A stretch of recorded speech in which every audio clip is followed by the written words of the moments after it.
Kia ora everybody, welcome back to Kōrero with Creators, the Moko Artist Edition. Now, if you've been tuning in to all these episodes so far, and I hope you have, you might recognize today's guest, who has been mentioned, I think, by pretty much every artist that we've already had on the show as one of their favorite Moko artists out there today. Simon McLeod, aka Uhiwero. Kia ora, bro, thank you so much for coming on. Kia ora, bro, thanks for having me. I'm always being asked about Moko, and I try to tell people that the answers lie with the very people who upkeep this taonga, you guys, the Moko artists. So I wanted to give my platform to Moko artists to hopefully give some clarity regarding these traditions and to particularly focus on how they're affected by the age of social media and online spaces. And over the course of the show, I really want the audience to see the variation in ideologies amongst you artists. So absolutely be as honest as you can. But before we get started, introduce yourself. Let the people know who you are. Oh yeah, sweet as bro. Well, kia ora tātou. Ko Simon McLeod tōku ingoa. Heuri ahau no te whānau apanui, te whakatōhea, ngai tai, ngai tūhoi me Ngāti Konohi. Tipu mai au ki te whānau apanui, me tūranga nui a kiwa hoki. And I've spent the last 17, going on 18 years doing Moko. Yeah. Mean. That's enough. Yeah, that's perfect. And my first question is, I would love to hear your definition or interpretation of Moko. You know, what does it mean to you and what has it meant to you through these 17, 18 years of Moko and before that? Yeah, I think in terms of Moko itself, taua kupu te Moko, tōna ahunga, tōna ōrokohanga, it goes right back to, for us Māori, the beginning of time. I te wā, I wehe ai a Rangirawa ko Papa. During that time, when Rangi and Papa separated, Papa Tuanuku was still hapu at that time, or pregnant at that time with her youngest of 70 boys, and that youngest being Ruau Moko. And so following that separation, he then remained in Rarohenga or within her womb. And due to him not being able to see the light of day, we have these natural disasters that happen, you know, karu te whenua. We have these natural disasters, and through these natural disasters, we have this process, I roto i te awa Māori, that we call Moko Papa. And so actually what Moko Papa is when we have these natural disasters, he is then creating crevices in the earth and manipulating the earth and marking the earth. So us having Moko on our skin is it's like he tuituitanga ki te rā mahi, ki te rā ao, ki ngā mahi e mahi ana i Rarohenga. And so, yeah, te taonga o te Moko, he taonga no Rarohenga. And we are the holders of that mahi in this world, due to Mataora and his journey down to Rarohenga to get it. And so, us here, tū whakaputa ki te whaiao, ki te ao marama, that's us wearing and living and breathing Moko in the living world. Yeah. Yeah, awesome. And I've talked on my page before about some of these pūrākau regarding the origins of the words and this taonga for us, but it's the first time anyone's actually mentioned Ruau Moko, considering he's the namesake of the art form, so to speak, you know, on the show. So that's awesome to hear it. Now, you said you've been doing it for 17, 18 years. What got you started? How did you get into doing Moko?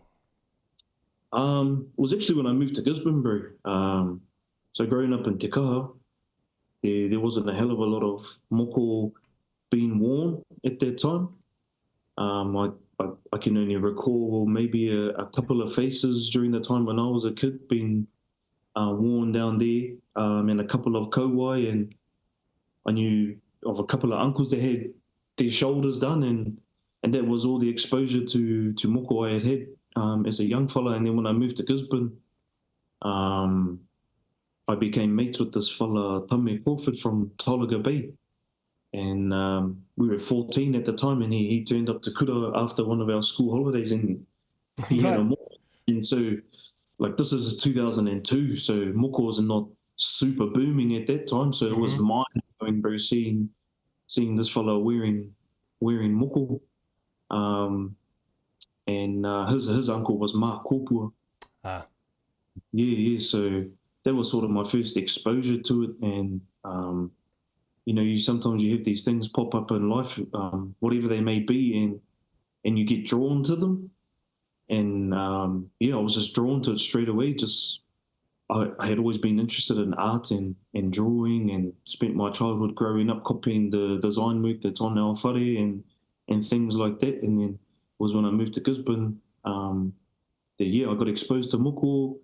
Um, and then when I moved to Gisborne Boys, Derek Lardelli's daughter was at Gisborne Girls, so she was in our kapahaka group.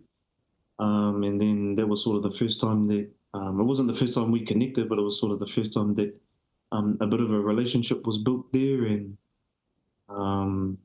yeah, I decided to go from there to Toi Haukura. Um, and that's yeah, sort of where it all started, bro. Yeah, awesome. And still going strong. No plans on stopping anytime soon? Ah, no, bro, nah. Feeling as passionate about it now as I was 18 years ago. Yeah. Yeah, yeah, and that's awesome, and which leads me right into my next question. Then, what is your favorite thing about doing moko for people? You know, why have you kept doing it, and have you stayed as passionate as you have this whole time? Yeah, well, moko is, you know, like a lot of things in our culture. You know, it's all, you know, he taonga tuku iho. You know, we have our reo, um, we have wānanga, we have kapahaka, whatever it might be. All of these things are taonga, and so something that I'm like really passionate about is holding on to that, um, as well as just being creative, bro. Mm. Uh, Being creative is like if I didn't have creativity in my life, like there'd be a big void or big hole in my life if I wasn't being creative every day. So Mm. um, that's another one that's kept me going, bro. And yeah, that's a big one too. Yeah, yeah, yeah. Makes sense. I mean, I can see art on the wall behind you and that. But outside of moko and art and that, do any of the other sort of Māori art forms? You know, are you into carving, or are you just basically moko and toi Māori in that sense? Moko, do a bit of artwork, mainly drawing, commission pieces, Mm. um, and kapahaka. Mm. Yeah, another one I've been doing kapahaka my entire life. Yeah, it's been a big part of my life, still is. Um, yeah, there's just yeah, moko kapahaka, Yeah, yeah, koina. yeah. No, that's nice. That's nice. Now, I've been following you personally for quite a while now, and actually reached out to you a long time ago in regards to my kanohi at the time. You know, I was going through a few artists at the time, and I've seen you sort of try all sorts of different things. You know, with your content. You know, I started seeing more of sort of casual content versus just the moko stuff that you post. You know, but so what is your relationship with social media? Um, I think you know, like a lot of things, he moko whakarua, it's a double-edged sword. Um, but my relationship with it is just trying to put whatever I put out there in a positive light, whether it be moko. I think in the last year I've talked a lot about especially men's mental health Mm. and just my own personal experiences with things like that.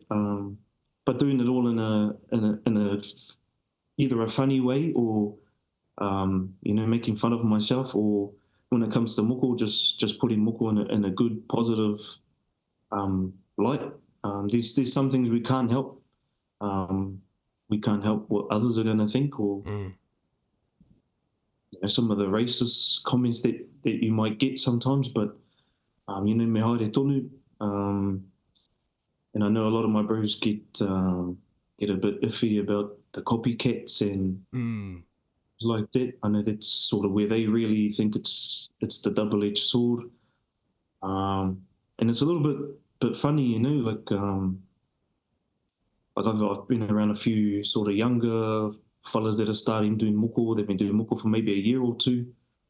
And, you know, e tangata pēnei iahau, you know, tipu mai I te kāinga, tipu mai I te marae, and that's been my influence, has been the things that I've been around. And we've got like a new generation in moko coming up now that their influence is what they're seeing on social media. Right. That's where their big influences in what they're doing is what they're seeing online. So yeah, that's probably where there's maybe a little bit of rerekētanga. Yeah. These Because I remember behaviours. that's what Cody talked about, you know, how he has these apprentices or whatever, you know, and instead of taking their inspiration from the natural world, you know, the world around them, it's like, oh, I follow these guys on Instagram and whatever, you know, and I'm just going to follow their style. And he goes, no, whoa, whoa, whoa, whoa, you know, develop your own from the influences of our ancestors and that kind of thing, you know. So I imagine it's tricky trying to find that balance between teaching on these ways, but fighting that inherent nature of the younger generation and their connection to what they see on the phone. Yeah, bro. Yeah. And when I was at Toi Haukura, Steve Gibbs used to have this saying that he used to always say that all great artists are thieves. Right. Yeah. So you can't help but be influenced by someone, or be influenced by the things that you're around. So there's, you know, like things don't pop up out of nowhere. And for instance, I when I was first starting to draw and do things like that, I was spending a lot of time with Henare Brooking, one of my bros, and he used to come over home and actually get me to copy the things that he was drawing, and he'd leave drawings in my book for me to copy. Right. And so yeah, all great artists are thieves, I suppose. Yeah. And you got to start somewhere, right? And I guess it's in the evolution of your art form that you break out of that. Yeah, bro. Yeah. So it's all good to be influenced by others, but definitely, especially once you start putting things on skin, that's not a place to be a copycat. That's a place to, because what you're putting on someone has to be theirs, has to be their whakapapa. So you do have to figure out how to creatively come up with those ideas yourself. Yeah, and speaking of the copycats too, because obviously it can happen with Māori, but we also see it quite often happening, you know, around the world with other tattoo artists who aren't actually moko artists. And we're seeing this more and more because of this boom in popularization of moko and Māoridom in general online, you know. So how do you feel about it then as the artist? How are you feeling about this exposure and sort of, boom of moko and Māoridom online at the moment? The boom is good for us. Like there's not really anything negative coming out of the boom, but when it comes to the copycats, you know, I don't think maybe Europeans, they're probably the big ones that are copying moko, and even changing it. You know, filling in where there should be negative space and leaving open where there should be positive space. Right. So, and also a moko artist, you know, is he tangata kua tipu mai roto I te ao Māori. And so being a moko artist is not just about the art and the art form. It's not even just about reo or being able to speak Māori, you know. A lot of things go beyond that. Knowing tikanga, kawa, and how to, you know, just be Māori. And if you're not Māori and you haven't grown up I roto I te ao Māori, then you don't get that, I don't know what the kupu Pākehā is, bro, but, you know, he mea wairua. Right. You don't rongo I te wairua o te ao Māori. And if you don't have that, then the essence of moko just isn't there. That's right. Yeah, bro, if that makes sense, bro. Yeah. No, because we talked before on some previous episodes too, you know, sort of how once upon a time in the era of revitalization and these sorts of things, non-Maori artists were used to help with the application part, when our people didn't have the skills yet for the machinery, but these days, now that we have this abundance of artists like yourself and others, that there's no need for that anymore. And because, like you said, the one thing that's missing, yes, you can teach anyone to draw the line and copy the piece of artwork or that you've given them, but only Māori or people who are grown up in te ao Māori around these things have that. Yeah, you're right. I can't think of an English equivalent to to what you said, but yeah, that essence really, that the spiritual part and connection to Māoridom and the story of moko just can't exist. You can't just teach anyone the karakia to give the ritualistic side of the process, besides the artistic side. And so with this boom, we've seen creators like myself, become very popular. There's more than one of us who have become popular for being moko. But one of the issues that I find myself running into, I don't know about others, is this expectation that we are to be the holders of all the knowledge, and I try to teach what I can teach, but otherwise guide people onwards to the people who have the knowledge. And then when they didn't listen to me and kept asking me, I thought, well, bugger it, I'm going to bring the knowledge to me, But as the artist, how do you feel about creators like myself who speak on these things but aren't necessarily, the ones with all the knowledge? Does it get frustrating at all? How do you feel about it? I think it only gets frustrating, because like we see, like as moko artists, we talk to each other and we do see these things. And some of the kōrero that I've had with other moko artists is if we have a problem with it, then we need to do something about it and start putting the stuff out there ourselves. Mm. If we can't, then maybe hoi hoi. But a lot of people putting stuff out there, whether it's right or wrong, as long as it's being done in a really positive manner, and still putting moko in a good light, then there isn't too much harm to it. Just maybe if some kōrero is here or tika, but I'm also a fellow that's been taught that whatever you've been taught is what you've been taught. Right. So if you hear kōrero that someone else says, then that's just what they've been taught. So don't take it as they're wrong and you're right. Just take it as it's their kōrero, that's what they've learnt, whether they're a moko artist or not. Because I know plenty of people that have never picked up a machine or a pen that know tons about moko and moko or history and tangata pēnei Rob Ruha. He has an abundance of knowledge around moko, and he's not necessarily a moko artist himself, but tangata tipu mai roto i te ao Māori, and there are a lot of holders of moko kōrero out there by people that aren't moko artists. Yeah, that's really well put actually too, because we don't often think about that. We tend to assume, of course, that if you have the knowledge, then you're going to be one of the people who are practicing said knowledge, But no, you're absolutely right. There are people out there who have this abundance of knowledge, and then people like myself, for example, who are constantly learning through what I do, like what I do share, and then being able to have these conversations with people like yourself and all the other artists, and just the amount that I've learned from these 5 conversations alone, is just super, super cool. And not that I necessarily take any of it to share on from myself, because I still have my own limits on what I feel comfortable sharing, but to be able to share it through this platform with you guys, I think it's super awesome, and it's really awesome for Māori and non-Māori alike to be able to hear it, Yeah, and because for a lot of us, the people that have taught us, kia rātou he tapu te rahi o ngā kōrero, and it's just about how much you put out there, and not giving away so much that people can go and listen to the kōrero you're giving, and then go and pick up a machine, and that's right. There are ways with it. So just making sure that we're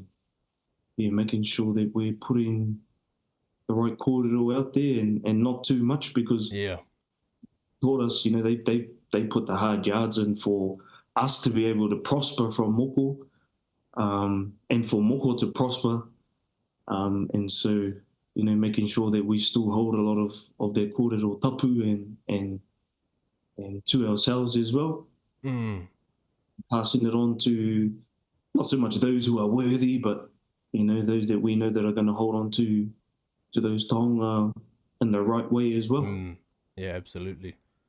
And I think for me too, what I've noticed in whether it's interacting with me or interacting with other creators like myself, where a bit of that confusion comes in, I think for Māori and non-Māori again, and for me personally, the majority of my audience is actually non-Māori, is that I think that they see it and they go, oh, because he's got it, he knows everything about it, he's got all this and that. But I tend to tell people, oh, you'll be quite surprised, quite a lot of moko artists themselves don't quite have moko yet, on the kanohi at least. And I've only had one of the 5 that I've talked to already that actually have it themselves, So if you feel comfortable answering, why do you yourself not have moko kanohi yet? Bro, yeah. Too sore. No, it's not a never say never sort of thing. Just it's also never been. I've never had a calling for it, like just in myself.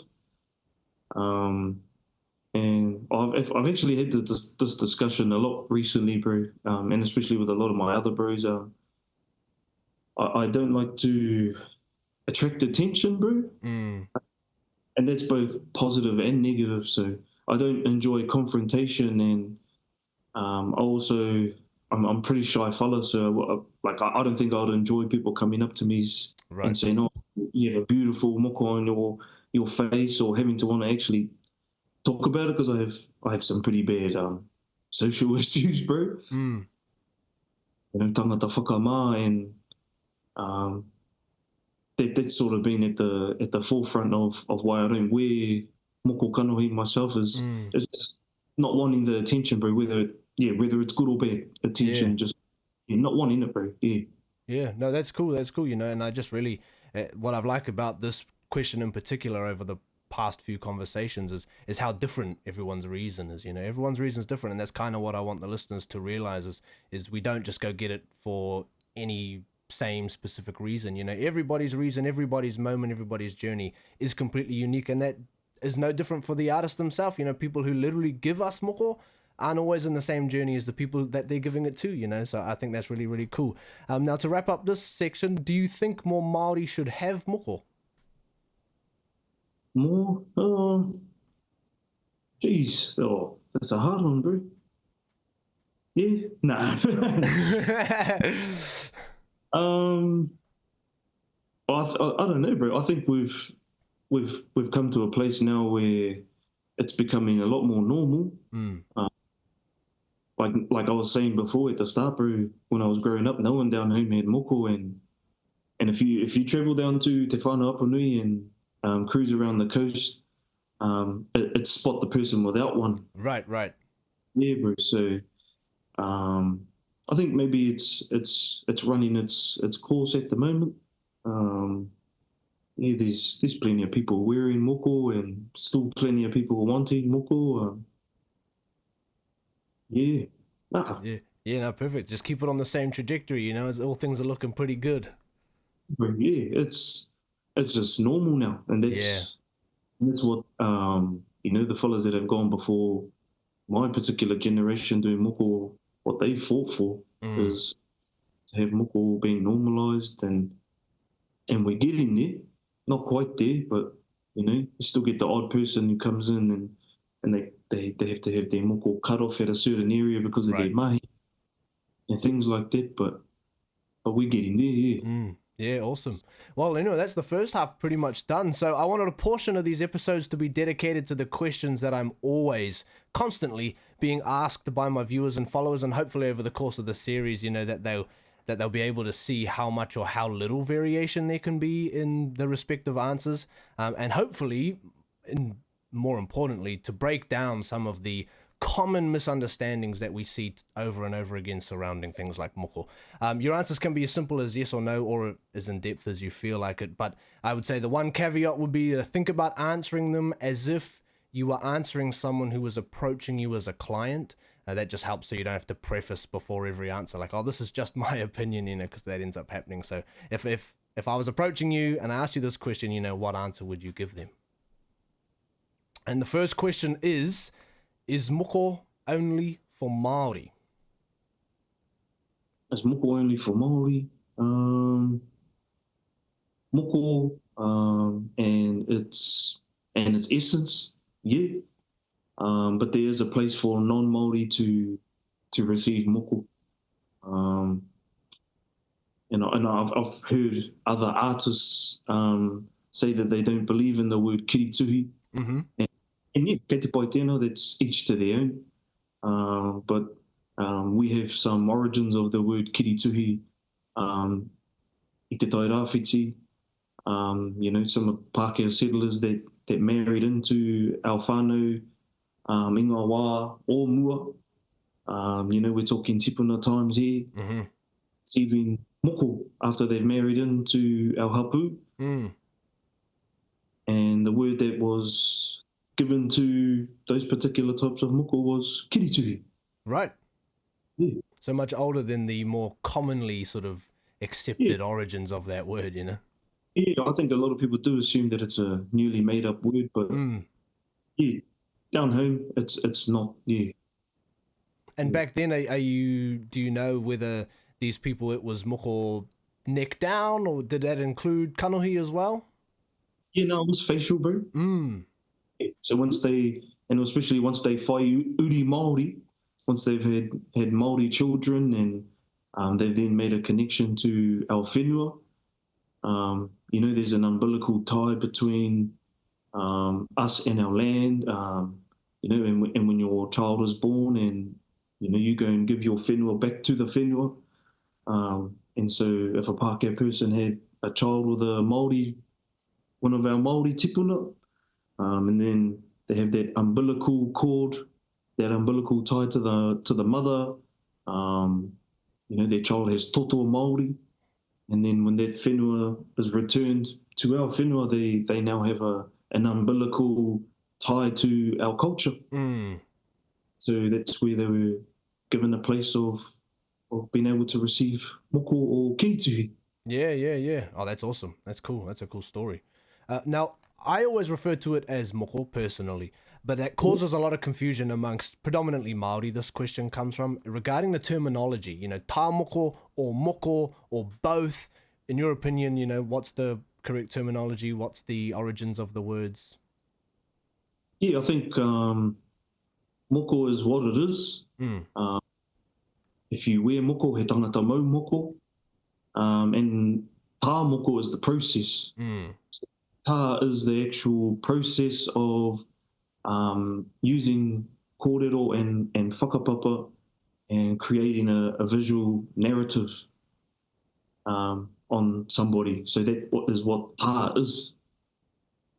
So yeah, I think that if that's what you're looking for. Yeah, that's exactly what I'm looking for, And that was my understanding of it too. One is the act of moko itself, everything surrounding it, and one is the sort of the final product or the actual, artwork, so to speak. But I've had a whole bunch of different answers on that, but lots of people just get confused. And I think too, and I've talked about this before, lots of people get confused because of the shortening of the word mokopuna to just my moko. I'll use my mokos or my grandkids, and so when we refer to the art form as just moko, people going, what are you talking about, But I'm like, oh no, mokopuna, of course, is the full word for grandkid. But then again, I've also heard, and I said this in another story, that one of the potential origins for the word mokopuna is moko, as in moko, and puna, as in pool. And so your grandchildren are a reflection of a moko in a pool. They're your reflection of you. So it's the same root word in theory, or they share the same etymology or whatever the fancy word is. Now, obviously, as a mixed Māori person online, I think I draw a lot of attention from other mixed Māori, and there are a lot of us out there today, regarding the confusion around blood quantum. It's one of those things that we just hear over and over again. I'm only Kōrero, I'm not Māori enough, etc. In your opinion, if someone is only part Māori, are they still entitled to moko? I think if you do one of those DNA test thingies, that's sort of the only way to figure out if you're full Māori. Was we've all got some sort of European or something else in us, bro. But once again, moko comes, or being Māori comes back to also te awe i tipu nei koe, the world that you've you've been brought into and the world you live in, and being Māori is more than just blood, bro. You know, it's our way of living and the way we do things and our customs. That's all Māori too. So, you know, if that's what makes you Māori, then and you want to wear moko, then kei a koe. One of the other things I see a lot, you know, is unfortunately lots of our whānau can have broken families, you know, broken whānau and or split parents and things of the like. And so lots of people approach me and say, oh, I'm not actually in contact with, you know, this side of my whānau or whatever their situation might be. And one of the understandings that comes with that is to then be bestowed the right of moko. You have to have permission from your elders. For you, is that the case? Permission? Jeez. Permission, acceptance, I think it's more of a whānau hapu thing, bro. Like say if you go to a moko papa wānanga and you're going to do mahi within a hapu, then they usually have hui beforehand to discuss who's going to receive moko, and sort of the acceptance is gained there, and then the job of the artist is just to turn up and do the mahi, bro. So yeah, I don't know, bro. I've never delved too deep into the making sure that someone has acceptance or has got permission from people to receive moko. Just mena he tangata Māori, and e koronga ana te ngākau ki te whiwhi moko, then I'll do the moko. Yeah, mean. And I think one of the things that shocks a lot of people who approach my page, particularly Māori in this context, from whatever understandings we already have out there about moko, is my age. You know, I'm 24, and so lots of people go, wow, that's pretty young to have moko kanohi, particularly the kanohi, okay? But I say, oh, you know, once upon a time, you know, we started getting it pretty young, you know. But so for you personally, how old does your client have to be in order to receive moko, and then even more detail, receive moko kanohi, if there's a limit? Yeah, I think in today's day and age, we're kind of actually lifting the age more and more. Just sometimes you get young people that you kind of feel aren't ready to wear any sort of moko or to receive any sort of moko. Like sometimes you can feel it when they're on the table. So a lot of the time I find myself manipulating my design work or cutting work short because someone hasn't been quite ready to sit there and receive their moko. But no, our kōrero down home is that our tipuna we're receiving moko very young, especially female, as young as 12 years old, receiving moko kauai, and it was a lot of the time a premarital thing, so pre-having children, and a lot of our tipuna were being married off at around the age of 14 or sometimes younger, so they would have them receive their moko that young, and then move on into adulthood. I don't think such a thing as a teenager back then. Right, yeah, you're just a child and then you're ready to be an adult. You came of age to have kids, then you became a woman and you received your moko, Yeah, no, cool. And I see, I would probably have to say that the biggest thing that I see holding our people back in regards to receiving moko, and again, particularly moko kanohi, is fluency in te reo Māori. Now, for you personally, does your client have to be fluent in te reo Māori in order to receive moko? Not fluent in te reo Māori, bro.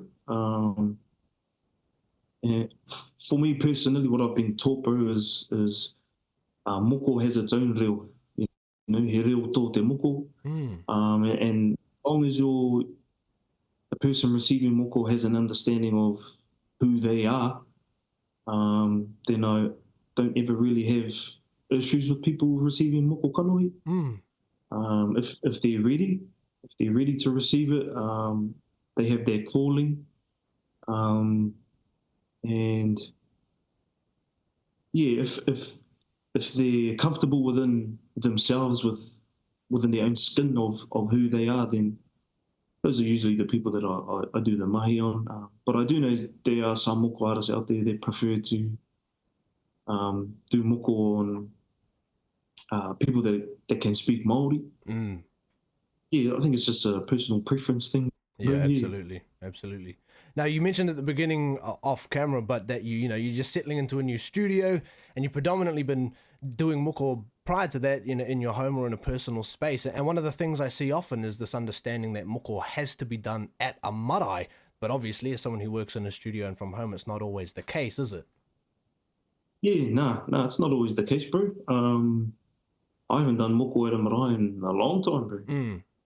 Um, but like I've mentioned before, bro, I do have some social issues, and I do make sure that my clients have an understanding that I do have these social issues, and if they want to get the best out of me personally, that the best thing for them to do is to make sure that their artist is comfortable, and where I'm most comfortable is in my own space and with not too many people around. So if my clients want to get the best out of me, then yeah, mahi's done like that. Yeah, yeah, absolutely fair too. Absolutely fair. And then saying that too, then as well, we know that a lot of our whānau now live all over the world. We're not just bound to Aotearoa anymore, and obviously particularly Australia, we've got a lot of our whānau over there. So, but as a moko artist who still works from here, from Aotearoa, do you think people have to get moko in New Zealand today? Not so much, bro. Like you can look at it in many ways, and one of them being that people that so you look at the word Hawaiki, ha being your breath or your essence, and wai being movement, ki being to find fulfillment. So our people were always moving themselves around to try and find whatever fulfillment they were looking for. And we're living in a day and age where that fulfillment may be financial. So or lifestyle. So people are moving away, and Hawaii is now home, is here, and they've made their own new home wherever they are. It doesn't mean they're not Māori.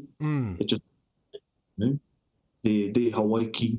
Their takenga is back here, but I don't think they have to come home to receive moko. And I know a lot of moko artists live in Australia now, and plenty of us, if not all of us, travel there to do mahi for our whānau that live away from home.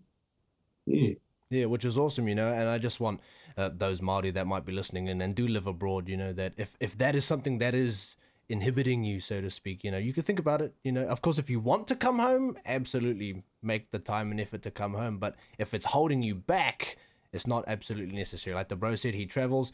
Previous episode before this, we talked to Turu Makina, and he's based over in Oz, and he's one of the absolute legends of moko. And so for someone like that to be doing it overseas, it's a pretty good point of reference that it's not absolutely necessary, Yeah, very hard. Now, one of the big restrictions I see online regarding actually receiving, once you have received moko kanohi, is this understanding that you have to stop drinking, smoking. In some cases, I've even seen, you're not allowed to do certain sexual activities, but is this a real restriction? What are your thoughts? I'm not too sure, bro. Me personally, I don't do any of Right. any of it stuff, bro. So that's just me personally, and I'd like to think that people that receive moko from me are just wearing it in the right way, and they're not out there doing how things, and playing up or anything like that. But receiving moko doesn't mean you stop living your life or stop living your life a certain way. But if you're going to receive moko, just make sure you carry yourself in a good way, in a good manner, and wherever you go, you're carrying who you are and those that have gone before you on your skin, on your face. Moko isn't one of those things that, I wear it on my heart or it's just for me. No. Right. Tu whakaputa ki whai au ki te ao marama, it's there for everybody to see. So if you're going to go and do silly things, then, everyone's seeing you and your tipuna doing silly things. Yeah. Right. Absolutely. Absolutely. In saying that, you know, you talk about when you wear moko, you are not only representing yourself, you are representing your ancestors and everyone that's come before you, you know, and made you who you are today. And that's because a big part of moko that we tell people is it's a representation of our whakapapa. Now, lots of our Māori whānau out there message me and they go, I don't know my whakapapa, you know, am I still allowed to get moko? What do you think? Is whakapapa a prerequisite when approaching you? Not always, bro. Especially when it comes to sort of other body parts. When we're working with facial moko, the person having an understanding of who they are is a big thing. Even if they're whāngai, you know, they're carrying that on them. Because moko is not just about whakapapa isn't always just DNA, genealogy. Whakapapa is anything that has an origin story or your hair, something's here, and it goes back like that. That's what whakapapa is te whakapapa, you know, te whakatakoto. And so if you have those things in place, you have your reasons for receiving moko, you have your kōrero, then yeah, kei te pai. Yeah, awesome. Now, one of the big misconceptions that we see often, or depending, maybe a misconception, maybe not, depending on who you ask, though, and there's a multitude of reasons why this might be. You know, some people have credited Goldie paintings and Lindauer paintings, and other people have credited things like the head trade, you know, the moko head trade. But is this idea that moko is only for chiefs or for people of absolute nobility, you know, in your opinion? What do you think about this statement?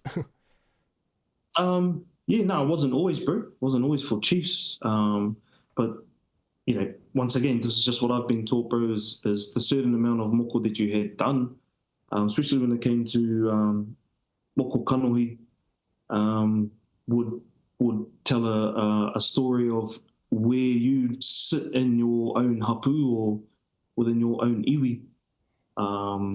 So a lot of the time, the more someone had done on their face showed where they were in terms of whakapapa or where they sat in terms of being a chief or maybe where they sat in how much knowledge they held. But it wasn't always restricted to just chiefs. Right.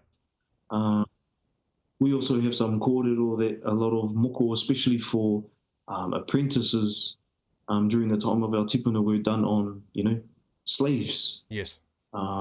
Like you were talking about the head trade, bro, you know, you have upoko tuhi, which is those dried heads.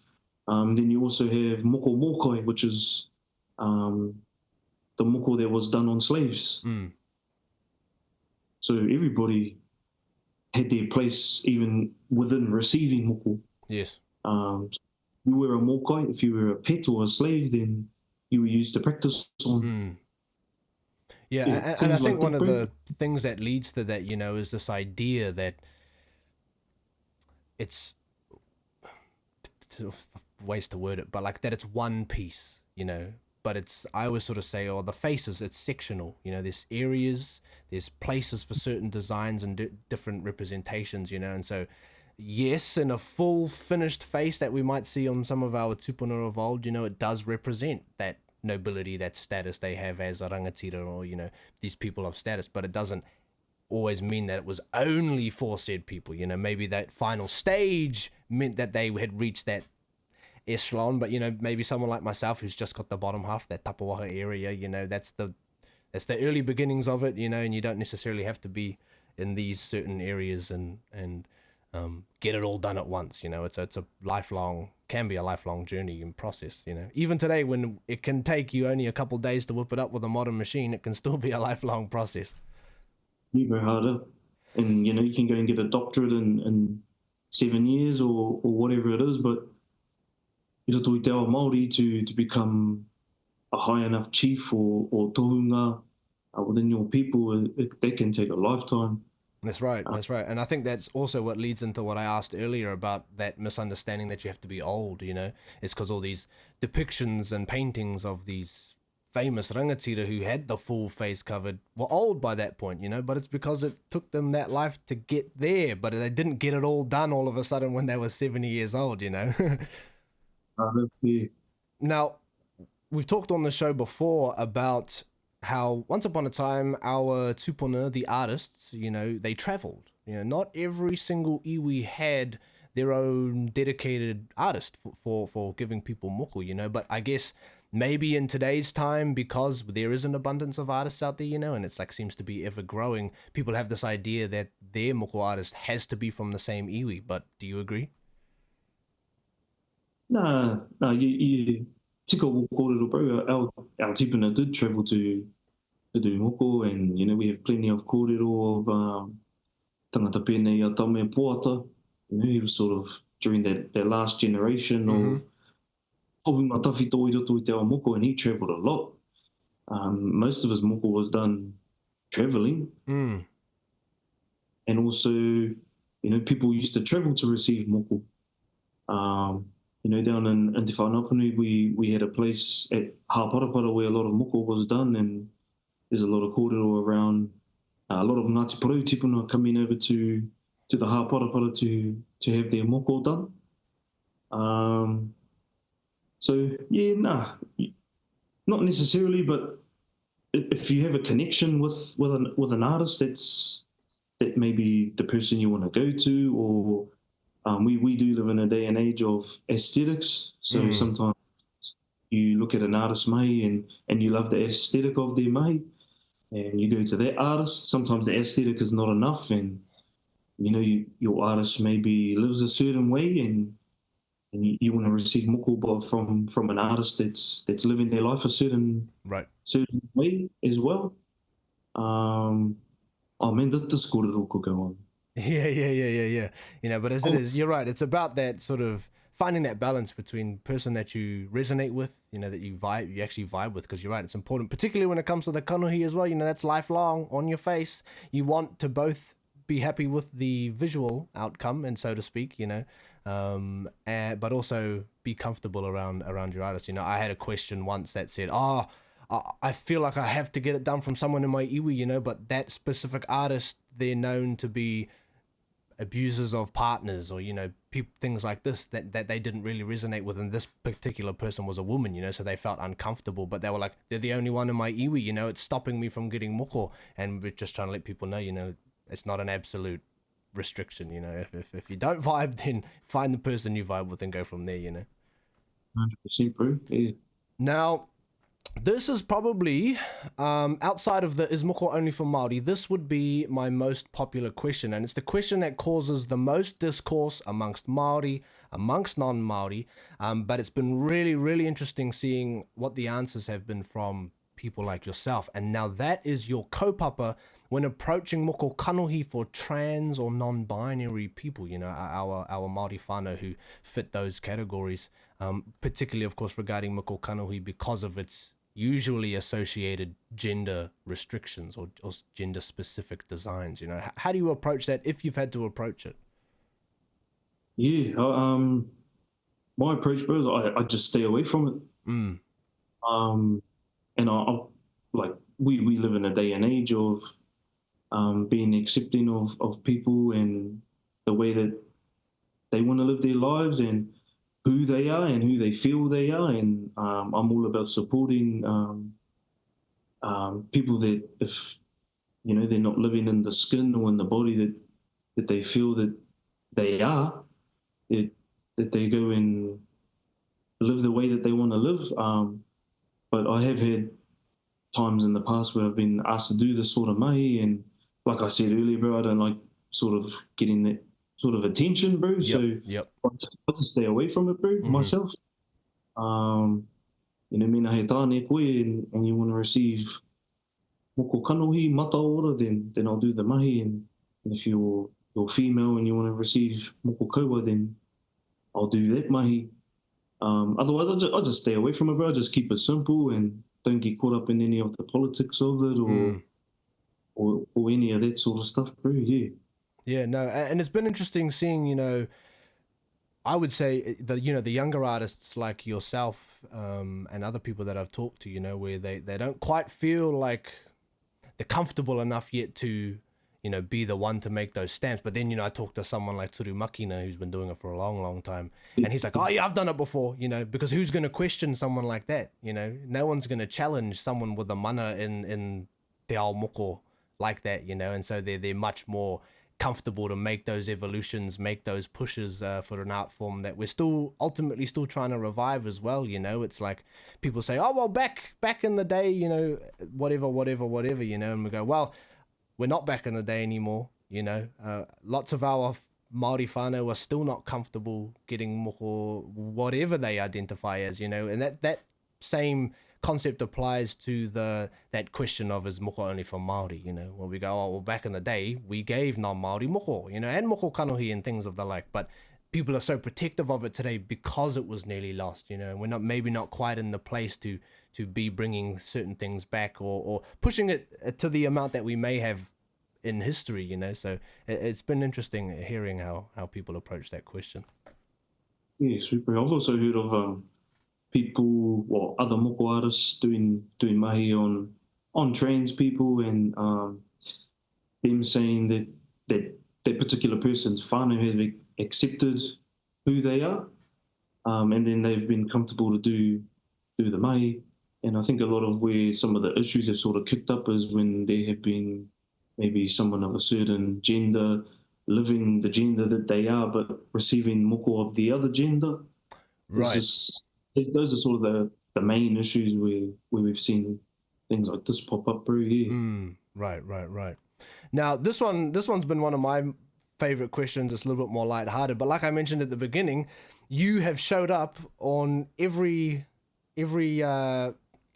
episode prior to this in this question, and that's, who are your favorite moko artists and inspirations? You got to have some. Yeah, I've got heaps, bro. I'm in this place at the moment where the things that are inspiring me the most is old stuff. Looking at really old moko is what's inspiring me at the moment. But my favorite moko artists, there's some really good ones coming up. There's some really good young moko artists coming up. There's a young fella from Whanapunui, Rogan, I think he's Uhi Mataro, bro, Jaden Hokianga in Waikato, and then we've got Toi Kairangi up in Tāmaki, and these are all people that are still in their first couple of years of doing moko, but the mahi that they're doing is really beautiful. And then there's also, there's certain artists that do certain things and are really, they do them really amazing. Like my bro Te Wihi, he does some of the best mataora out there. Hōhua, bro Hōhua does some of the most beautiful moko kanohi and moko.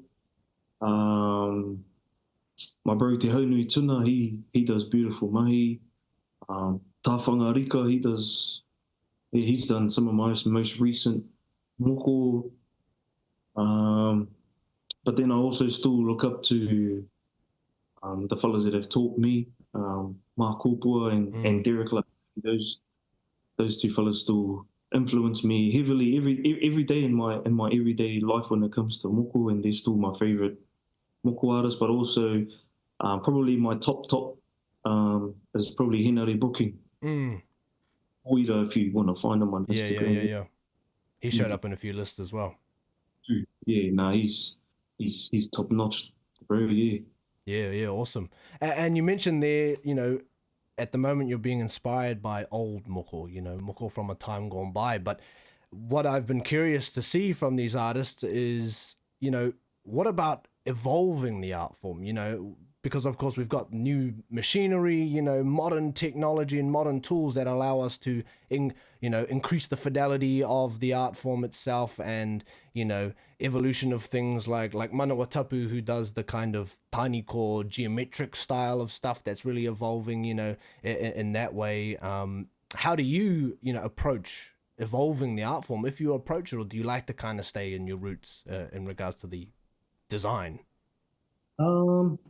it always varies, bro. And I actually like to not just do the one thing. Um, but I've also, yes, it's been exploring kura tawhito and making it kura hau. Mm. So in things of old and not necessarily laying them out the same way that our tipuna may have done it. Mm.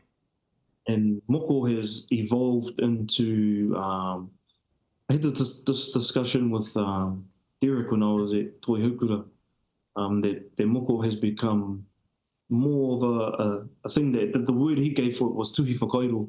So most of the forms that we're seeing in moko now, especially on other body parts, not so much on the kanohi, but on other body parts, is we're taking, we're mixing the medium. We're Yes. taking, especially from carving.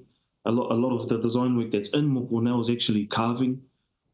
So we're still getting the puhoro flow and using koru and mangupare, koiri, and these old designs and what we're using for our whakare or what we're filling them with. The majority of it today is actually carving influenced. Mm-hmm. And then sort of in the last couple of years, we've seen a huge boom in the use of tukutuku, tāniko patterns, raranga patterns starting to come out in moko, as well as pito manaya, taking designs from waituhi, from painting, and they're really starting to show up in moko as well. And yeah, me personally, I like to use all of it. Like to use all of it, but just recently been exploring a lot of the kura tawhito, kiri kiore, those older type designs, and not using them in the old way, and trying in a way to modify them, refine them, and ki te anga whakamua me hoki whakamuri, tērā pia atu i tērā kōrero, ki te anga whakamua me hoki whakamuri. So it's mean moving forward, as long as we still have to take the past with us. It's in our everyday lives as Māori, as no matter how much the world is changing, and you can grab apiranas, kōreros as well, tōringa ki te rākau a te Pākehā, but you still must remember ko tō ngākau ki ngā taonga o tipuna. So just making sure that you're whatever modern tools you're using, that we're still taking with us. Yeah, no, absolutely. No, that's awesome. That's awesome. Now, we've mentioned right at the beginning about the copycats, and that's the main reason that's a terrible thing, is because we know that moko is unique every time. It's something special to the person that you are bestowing the taonga onto.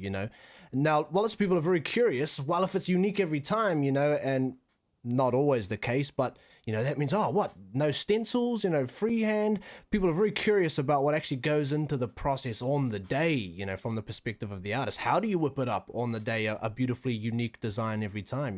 Share a little bit about that.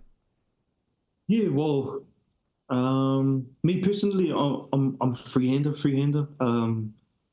and the process usually is when you turn up on the day of your appointment, and we know what body part we're working on. We then lay out your kōrero, or you give your kōrero. And once you hop on the table, we take a look at your body, the shape of your body, and the sketching starts there. And we use a mixture of your kōrero with the designs that pertain to your kōrero, and the shape of your body, and we then create the visual narrative out of that. Well, that's my particular process. Yeah. No, that's awesome. That's great. And for the most part, it's pretty much the same, and there's only a few circumstances that's changing. Oh, Tristan's one of them, of course, because it's so geometrical. He often stencils his mahi, and then Turu Makina said these days for Moko Kanuhi, he actually pre-plans them. He will actually sketch them onto a photo of the client's face first, so that he really knows exactly, and he can delve deep into it, but he says, oh, you know, after I've done thousands of moko kanuhi, you know, it's like I really want to make sure I can put some time into not having to just rip it up on the day. But for the most part, it's been pretty much the same process, you know, which is interesting. Now, have you ever turned someone away from getting moko, you know, moko kanuhi, moko anywhere on the body? And if so, what was the reason? Yeah, I think I have, bro. I think you just stumped me on maybe who, because I haven't for a long time. Mm. And if I have, it's usually just things that maybe between myself and my clients haven't matched up. Right. And maybe what they're particularly wanting out of me is not something that I can give them. Right. You know, I actually do turn away a lot of people who, you know, they might come to me and say, oh, I love your mahi, so I want to get moko from you, but I want it to look like this piece that Richie Francis has done. Right, and it's right. Francis's mahi, and there's nothing wrong with his mahi. It's absolutely beautiful, but that's not my mahi. Right. What I usually say to people is, if they want their moko to look like Richie Francis's, go to Richie. Yeah. But other than that, I don't turn away too many people, bro. You know, you get the odd egg here and there, but Right. my missus has all of my emails and inquiries. So Right. all of the mahi I'm doing, like the foundation, she's already laid the foundation of all of that stuff before they even arrive. So one thing I found since she has taken over is I haven't had any eggs walking through my door. Everyone's been really good, bro. Right. Yeah, that's nice, eh? Yeah, bro. Yeah. So Makes a difference too. Yeah, filter them out before they even turn up. Get too close. They don't have to go through that uncomfortable situation of having to turn someone away. Right. Or actually, maybe some of the ones I have turned away have turned up in their hapu. Yeah. Other than that, yeah, I haven't really turned too many people away. Yeah. And you know, it seems to be that something that comes up often. I've noticed in these kōrero, you know, is this.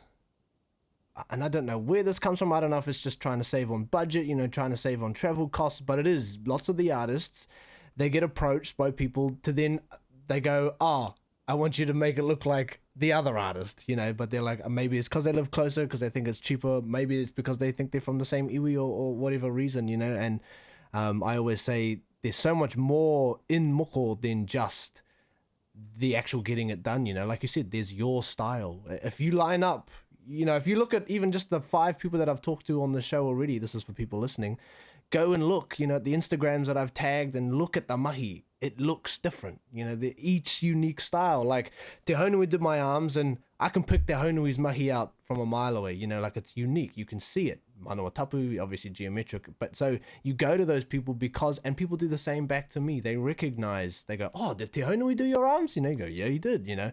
And that's how much of the artist is also in the moko itself, you know. And so it is rude. In theory, you might not think you're being rude, but it is rude to ask an artist to not be themselves, you know, in such a process too that is so important and so can be so very spiritual and important to people, that you want the artist to be completely in their space, you know. You don't want you just don't do that. 100%. And the job of an artist is like I said, bro, create a visual narrative. Once you take that creative freedom away from them, and you know, I talk to many moko artists that feel the same way, that when someone turns up and they're pretty much painting they've got their own picture in their own head of what their moko is going to look like, or, you know, I want this from this artist, this from this artist, this from your mahi, you're then taking the creative freedom away, or yeah, and it can feel rude to an artist when you're turning up wanting other people's mahi and wanting that artist to do the mahi. And then I also imagine the other issue you run into there is that can also sort of reflect on someone's potential misunderstanding of what it is that they're actually representing in the artwork, you know, because obviously people's designs are there to represent that person, so there's no point you going, I want what they've got, because you're not them, are you, you know. And so like that stuff has to be done on the day with your artist, you know, because only the artist is going to know your story in that moment, you know, and I think that's where we start to see this idea of, you know, getting moko to look cool or because it looks cool issue, you know, which seems to be another reason that a lot of the artists will say no, you know, is if I feel like they're just getting it because it looks cool or because they want it to be trendy, then there'll be some other reasons that people will say politely, you know, maybe not yet, you know, but so yeah, that's cool. Now, one thing I talk about all the time, you know, I'm a big fan of movies, TV shows, video games, and all that. And for the past, well, probably since the conception of video games, but easily for the past 25 years, you know, since the late 90s or whatever, we've seen moko Māori represented or misrepresented, depending on how you want to look at it, in pop culture media, you know. But as a moko artist, where for you is the line between cultural appropriation and appreciation? Jeez. All right, bro. That's actually not anything I think I've thought about. Yeah, because like I'm not heavily into maybe a lot of the pop culture, Right. so I don't even see a lot of it. You know, other than seeing the odd celebrity wearing moko, Right. and a lot of the time when it's a situation like that, and they're actually wearing moko, and they're putting moko in a positive space. You don't see too many of them wearing it just to be cool, or a lot of the time they actually have a kōrero behind it. But yeah, that's a hard one for me, bro, because yeah, I don't think I'm much of a pop culture. Right. Sort of an old soul in a young. I sort of always have been sort of old soul in a young person's body. Yeah. No, that's perfectly fine. That's perfectly fine. And so we know, you know, lots of Māori understand the impact that moko can have on us, our people reconnecting, our people who maybe have always been connected to Māoridom, but moko itself, you know, hasn't been accepted for the past, say, 100 years or whatever, you know.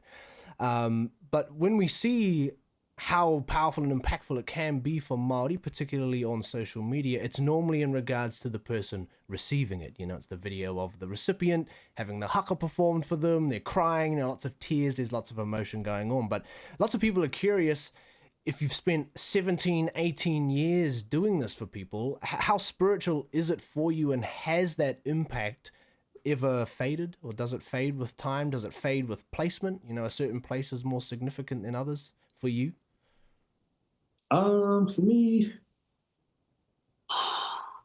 if we're talking now Wairua, then the place where you do see a lot more emotion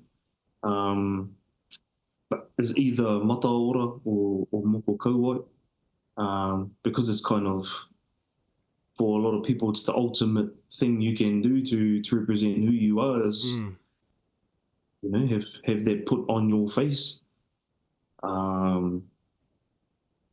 But probably the other place where you do really feel our wairua o te tangata e whiwhi ana i te moko is when they're having moko or receiving moko for those that have passed on, lost someone.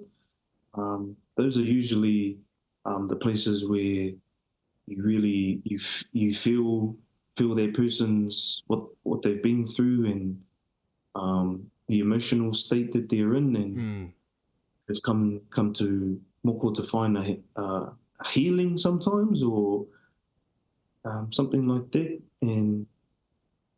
But something that I was taught by Derek was to take those emotions that person's going through into consideration, but also to not let that affect you and affect your mahi.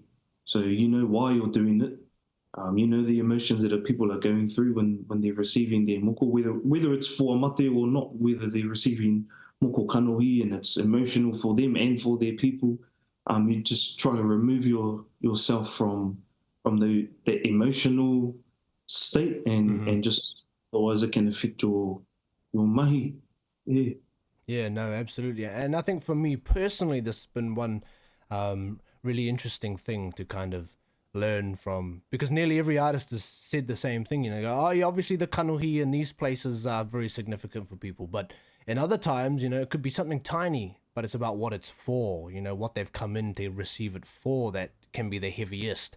And you know, for me and my whānau, like for us, our moko and the moko that I've received over my short life, has been all pretty positive. You know, it's all been for really positive reasons. And I've got a lovely whānau, a lovely mum and dad who are still alive, and I wanted them, you know, remembered on my skin and all these awesome things for me. And it's been really, really interesting hearing from the artists some of the really heavy or not positive things necessarily that people do go in and receive it for, you know, and these as a way of healing, you know, like you said, as a way of healing. And that's been pretty fascinating to hear. And I could only imagine, you know, that as with any, you know, you think about people like psychiatrists who have to deal with that on a day-to-day basis, they've got to learn to not let it affect their mahi, you know. And I could finally understand, you know, once I'd heard it multiple times from multiple artists, like, oh wow, yeah, if you're getting that day after day, you know, people representing people that have passed or traumas and things like that could start to weigh on you. And you've got to find that balance between being able to sympathize with it enough to be able to tell their story beautifully, but not so much that it, you know, gets to you. Yeah, 100%. Yeah, awesome. Well, bro, you have been amazing. We've absolutely blasted through today. This might be the quickest interview yet. So smooth sailing, man. You nailed them. You nailed every question. My very last question is, do you have any advice for Māori who are thinking about getting moko? Geez, not a hell of a lot, bro. Like, you can actually lay out a huge list of advices and things that you should go through in your process to receiving moko, but it always comes back to, you know, mena e koronga ana te ngākau, ki te whiwhi moko. If you're having that calling within you to receive moko, then go and do it. Go do it. Process. Go and do your research. Go and talk to artists. Talk to your whānau. Talk to whoever you need to talk to, or whoever you feel like you need to talk to before going through the process, and just go through the process. You know, it's a big thing, but, you know, try and keep it mama. That's probably my biggest advice, bro, is just keep it light. Don't let it weigh on you too heavy. Moko is just a normal thing. So if you want to come and get moko, then go and do it. Yeah. You know, and that's a beautiful way to put it, because you're right. I think a lot of people overcomplicate the situation. That's how I end up in these situations myself, with people hounding me with all these questions. You know, they're thinking all these things and all these things that they have to do and they don't have to do or can't do. And you go, no, actually just break it down, you know. And I always say often, you know, people message me, DM me before I started doing this series, you know, this. I go, find an artist you like, flick them a message, you know. They'll guide the rest of the way, and you can figure it out from there, you know. And to be fair, every time I've asked this question, I'm pretty sure the answer's been the same thing, you know. Start slow, find an artist you like, do your research, go from there, you know. It's pretty simple, and that's what I like about that question and the answers, is it just reminds people that it's simple, you know. Don't overcomplicate it. Find your artist and go from there. But so just to wrap us up, bro, let people know where they can find you, social media, email address if they're approaching you as a client. How do you like to be contacted? Yeah, bro, you can find me on Instagram, Uhiwero, or at Uhiwero.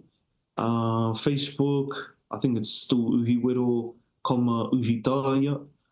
And email, uhiwero6@gmail.com, and my missus will get back to you. Perfect. Thank you so much, bro. Hope you enjoy the rest of your day. Yeah, you too, brother.